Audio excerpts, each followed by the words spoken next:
Assalamualaikum dan selamat sejahtera. Yang saya hormati lagi kasihi Tuan Penyelia Projek sekaligus pensyarah kami iaitu Dr. Salma Omar. Pada hari ini, kumpulan kami yang terdiri daripada 5 orang iaitu saya. Nama saya Siti Nur Aisyah binti Azmi. Saya merupakan ketua bagi kumpulan 6. Seterusnya, Jasmine Yap Kim Ying, Lee Win Wen, Nur Fatin Syafiqah binti Jamaris dan yang terakhir sekali Siti Nur Amira binti Suhaimi. Kami ingin membentangkan satu tajuk khas iaitu kesan sosial aktiviti pemerdagangan manusia terhadap negara. Terima kasih Aisyah. Seterusnya saya akan membentangkan pengenalan kajian kami. Seperti yang kita semua ketahui, isu pemerdagangan manusia merupakan salah satu isu yang hangat diperkatakan di media massa maupun dalam kalangan masyarakat tempatan. Aktiviti pemerdagangan manusia merupakan satu bentuk perhambaan dan bentuk ancaman terhadap hak asasi dan keselamatan manusia. Selain itu, aktiviti pemerdagangan manusia juga dapat ditarifkan sebagai pemerdagangan atau perniagaan yang melibatkan pergerakan atau imigran manusia secara haram termasuk aktiviti buruh secara sah atau secara paksa. Menurut kajian, Malaysia merupakan salah satu negara yang menghadapi masalah jenayah pemerdagangan manusia dalam kalangan penduduknya yang berikutan daripada kemasukan imigran dari negara luar seperti Indonesia, Bangladesh, Pakistan dan sebagainya yang bertujuan untuk mencari peluang pekerjaan bagi meningkatkan taraf hidup mereka. Seterusnya, isu permasalahan. Antara isu masalah yang hendak dikaji dalam kajian ini adalah kesan-kesan akibat aktiviti pemerdagangan manusia terhadap pembangunan bangsa dan negara. Aktiviti pemerdagangan manusia merupakan salah satu isu yang besar kerana jenayah ini bukan hanya melibatkan seseorang individu, malah ia juga mengaitkan sesebuah negara, sama ada negara asal masa pemerdagangan ataupun negara yang menghadapi masalah jenayah ini. Selain itu, isu ini juga memberi impak dan tekanan yang tinggi kepada sesebuah negara kerana jenayah ini membawa imej dan nama baik negara tersebut.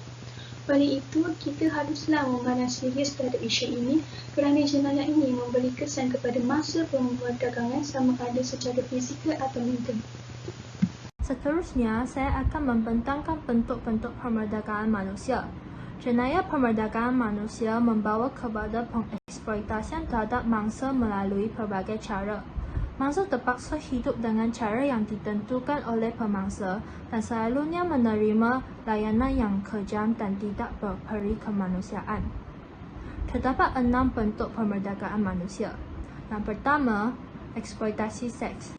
Tidak dapat dinafikan bahawa pelacuran merupakan salah satu aktiviti yang tertua di dunia dan paling kerap berlaku dalam kes jenayah pemerdagangan manusia. Kebanyakan mangsa adalah wanita dan kanak-kanak perempuan yang dari latar belakang keluarga yang miskin, dijual kepada pihak perantaraan untuk dijadikan pelacur dan pembantu rumah. Bentuk yang kedua ialah buruh terikat. Mereka yang diseruduk oleh penjenayah secara haram akan dijadikan sebagai buruh terikat atau buruh paksa. Bentuk yang ketiga ialah pengabdian domestik secara paksa. Mereka ialah pekerja-pekerja domestik yang dipaksa bekerja di tempat yang tidak formal dan tidak dibenarkan bekerja dengan pekerja yang lain. Bentuk yang keempat ialah pengedar dadah. Golongan wanita selalunya dijadikan sebagai kambing hitam oleh penjenayah yang sebenar sebagai medium perantaraan untuk mengedar dan memperdagangkan dadah dari satu tempat ke tempat yang lain yang ditentukan oleh pihak penerima. Bentuk yang kelima ialah pemindahan organ.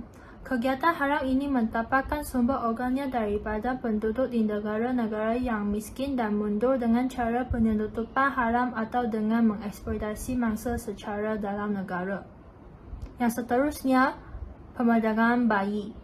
Bayi yang diperdagangkan biasanya diculik, diseludup, dijual beli oleh individu atau kumpulan sindiket. Nama saya Jasmine Yap. Sekarang saya nak bentangkan tentang faktor-faktor berlaku aktiviti pemerdagangan manusia. Faktor yang pertama ialah keuntungan yang lumayan. Sikap penjenayah yang materialistik ingin mengauk keuntungan yang besar dengan cara yang mudah. Apabila mereka berjaya membawa masuk sekumpulan mangsa yang akan diperdagangkan, mereka akan mendapat pulangan hasil yang lumayan. Dan hal ini telah menyebabkan mereka mengabaikan hak asasi dan martabat manusia. Contohnya, mereka sanggup mengeksploitasikan mangsa-mangsa yang memerlukan pekerjaan dengan memberi mangsa kerja yang haram dan tidak bermoral, seperti wanita dipaksa bekerja dalam industri pelacuran, anak-anak dipaksa untuk bekerja sebagai buruh kasar, dan mangsa lain akan dipaksa untuk bekerja sebagai pengedar dadah. Faktor yang kedua ialah penguatkuasaan undang-undang yang lemah. Hal ini demikian kerana Malaysia tidak mempunyai undang-undang dan mekanisme yang jelas tentang usaha untuk membanteras kegiatan perdagangan manusia. Hal ini telah menjadikan negara Malaysia sebagai medium untuk melakukan perdagangan manusia. Selain itu, pihak kerajaan tidak memberikan hukuman yang berat dan setimpal kepada penjenayah serta pihak yang terlibat.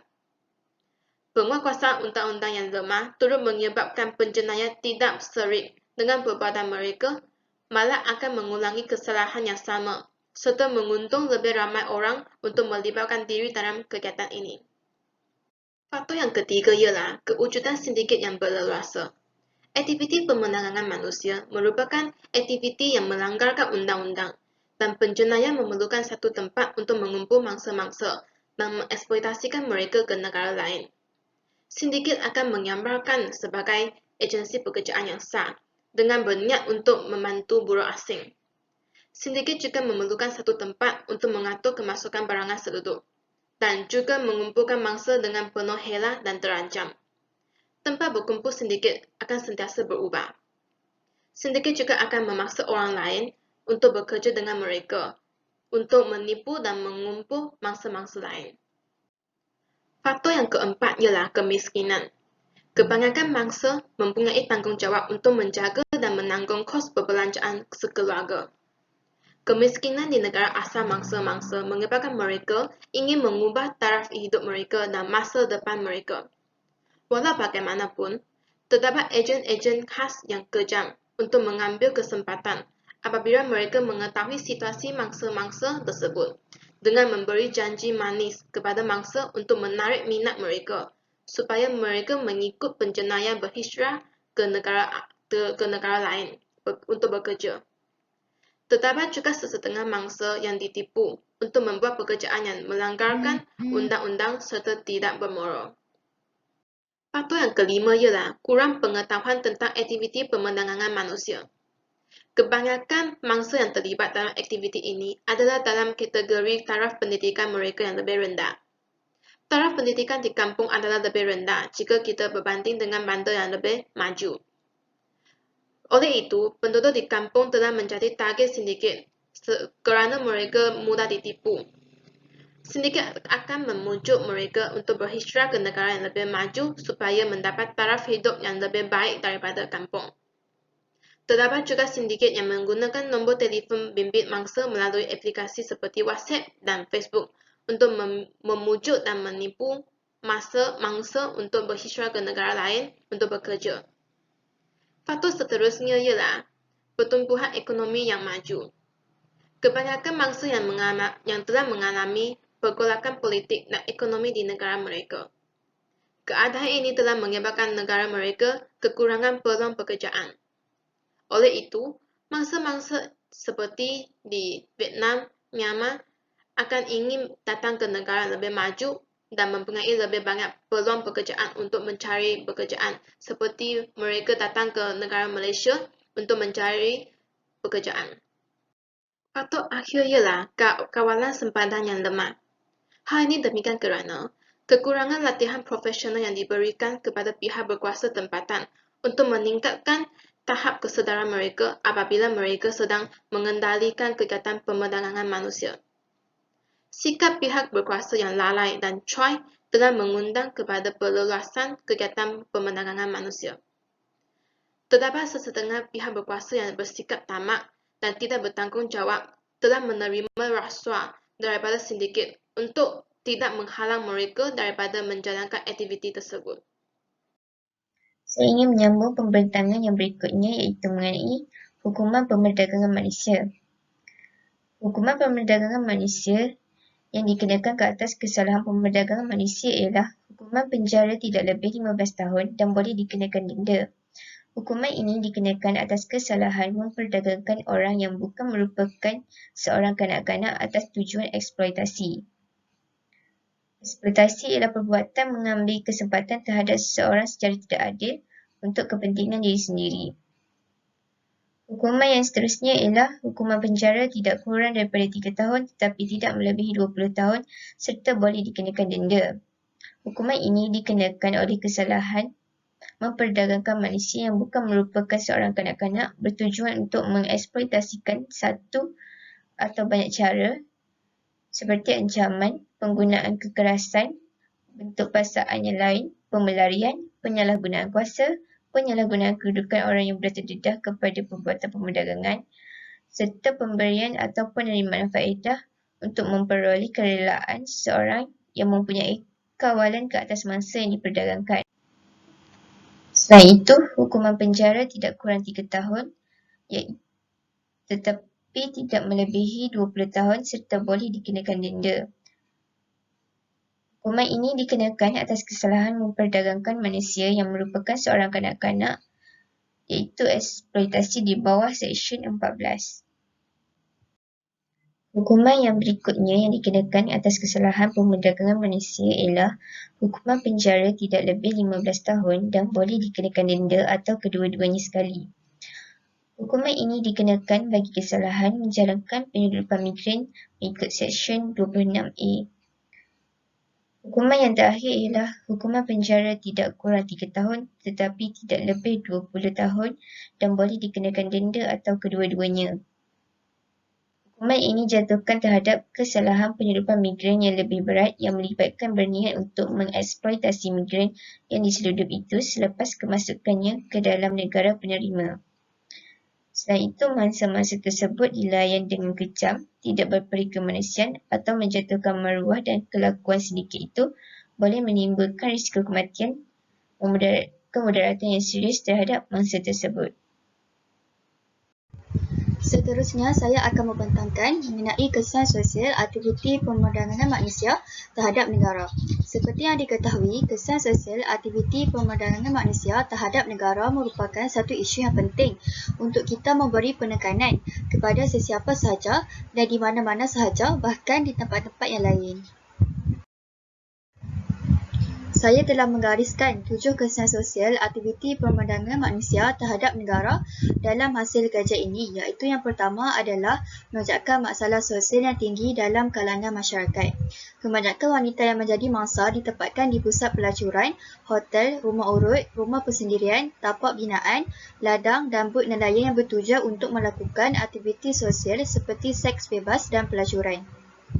Kebanyakan daripada mereka akan berpeleseran di lorong-lorong gelap untuk mencari pelanggan bagi mendapatkan wang dengan menjual harga dan maruah diri mereka demi kelangsungan hidup.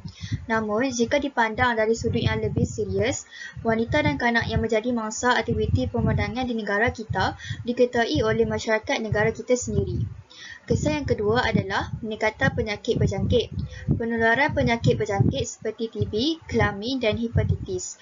Sejak kebelakangan ini, kerap kali kita dengar mengenai pelarian Rohingya yang cuba diseludup masuk ataupun mencerobohi sepadan negara Malaysia dengan menaiki bot-bot kecil dengan jumlah yang ramai sehingga melebihi muatan yang sepatutnya.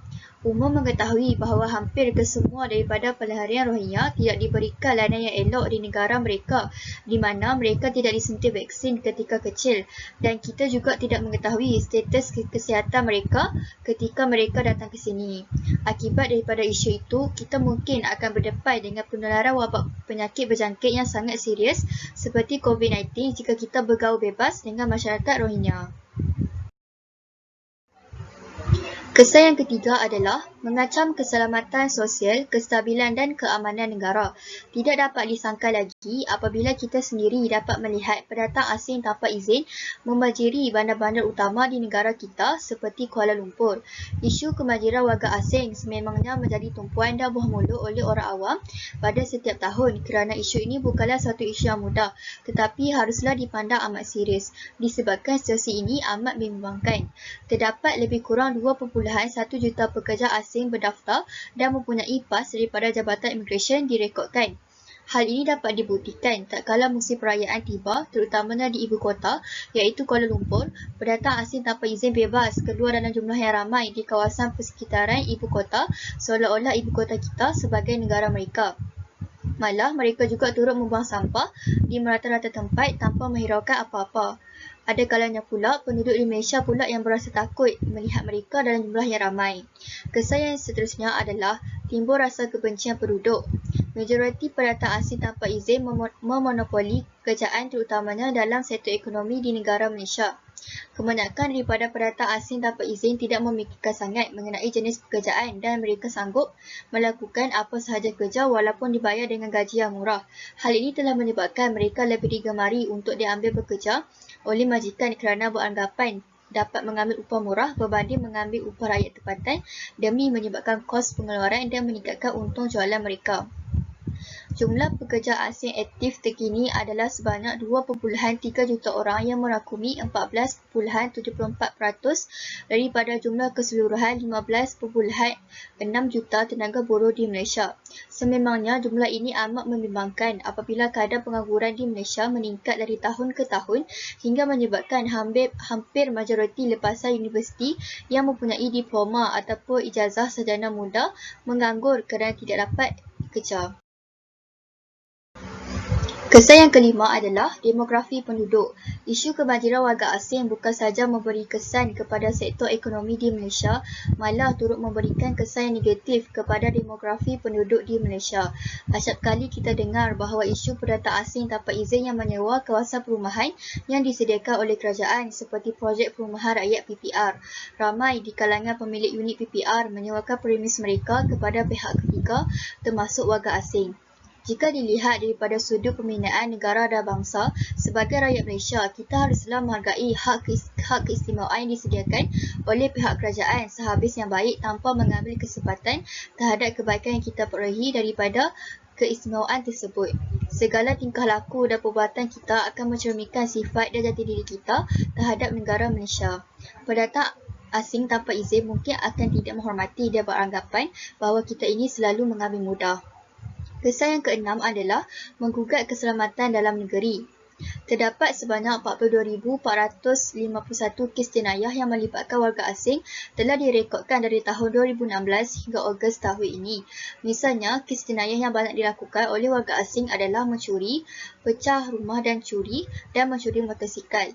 Kebanyakan warga asing yang diseluduk masuk atau mempunyai pas lawatan tidak diperiksa terlebih dahulu latar belakang mereka. Perkara ini amat merisaukan apabila kemungkinan terdapat ahli kumpulan kongsi gelap, penjenayah dan sebagainya dalam kalangan mereka adalah sangat tinggi. Kesan yang terakhir adalah peningkatan kes kehamilan dan keguguran dalam kalangan remaja. Antara masalah sosial yang sering berlaku dalam kalangan remaja di bandar adalah seperti pergaulan bebas, aktiviti pemandangan manusia, jenayah cyber, penyalahgunaan dadah, ketagihan alkohol, aktiviti seks bebas, pembuangan bayi, lumba haram, jenayah ragut dan sebagainya. Jika kita lihat pada hari ini, semangat nasionalisme dan patriotisme semakin lama semakin luntur dalam pemikiran anak muda.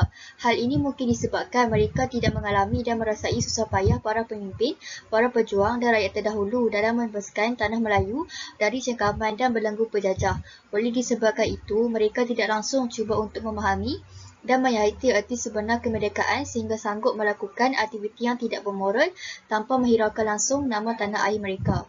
Kesannya, kes kehamilan dan keguguran akan meningkat dalam kalangan remaja. Pihak kerajaan dan pihak NGO pula terpaksa mengeluarkan sejumlah wang untuk membebaskan wanita yang hamil atau gugur.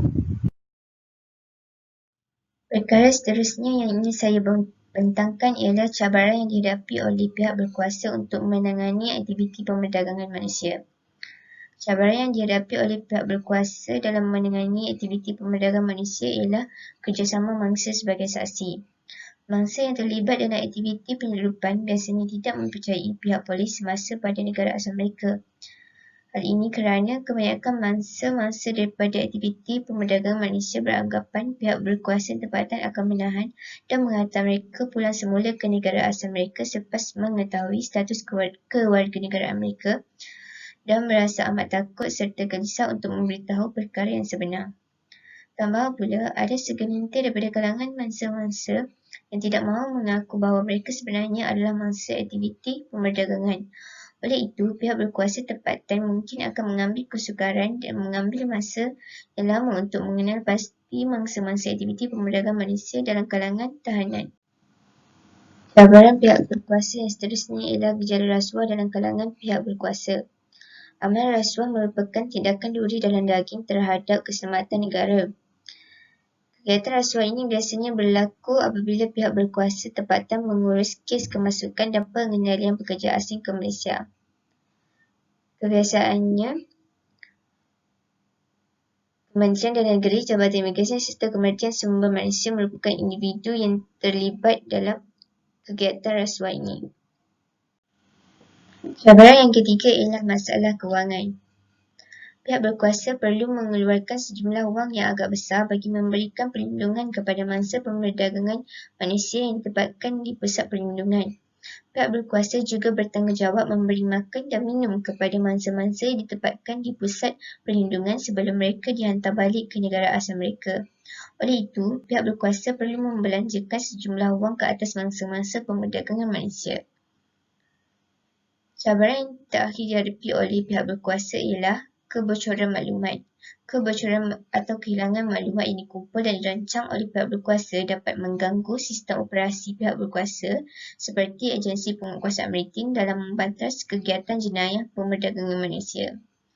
Kebocoran maklumat ini sering berlaku disebabkan kecanggihan sistem maklumat dan teknologi pada zaman sekarang. Mereka dapat mengetahui dan mengakses maklumat di hujung jari sahaja. Oleh yang demikian, mereka dapat mengetahui perancangan dan gerak-geri pihak berkuasa terlebih dahulu. Hal ini mengganggu sistem operasi pihak berkuasa serta dapat juga mencemarkan kredibiliti dan integriti sebuah unit. Seterusnya, usaha yang harus dilakukan oleh pihak berkuasa untuk mengatasi pemerdagangan manusia. Yang pertama ialah layanan dan kebajikan yang harus diberikan kepada mangsa. Malaysia dan IOM iaitu Pertubuhan Antarabangsa Migran telah berjanji untuk mengadakan kerjasama untuk memerangi kegiatan pemerdagangan manusia serta melihat kepada aspek perlindungan dan pemulihan kepada mangsa jenayah. Namun begitu, mangsa tidak diberi layanan dan kebajikan yang sepatutnya. Pusat-pusat perlindungan ini sebenarnya hanya satu pusat penahanan mangsa pemerdagangan sebelum dihantar balik ke negara asal. Yang kedua ialah tindakan undang-undang yang masih tidak mencukupi. Terdapat akta seperti perubahan dalam Akta Anti-Penyeludupan Migran pada tahun 2010 yang mencampur adukan urusan penyeludupan warga asing dan pemerdagangan manusia. Human Rights Watch turut menyatakan bahawa pengubahan ini hanya akan mengurangkan lagi perlindungan ke atas kedua-dua jenis mangsa, iaitu mangsa penyeludupan dan mangsa pemerdagangan. Usaha seterusnya yang perlu dilakukan ialah memberi bantuan kepada mangsa. Contohnya, bantuan kewangan untuk rawatan, perubatan dan pengecualian caj perlu diberi kepada mangsa pemerdagangan melalui usaha kerajaan dan NGO.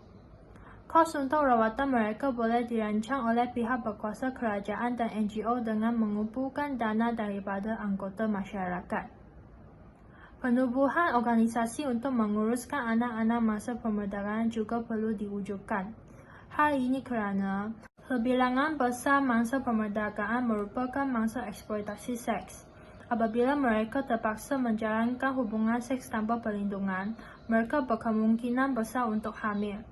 Kebanyakan daripada mereka akan mengalami keguguran tetapi masih terdapat sebilangan kecil yang melahirkan anak mereka.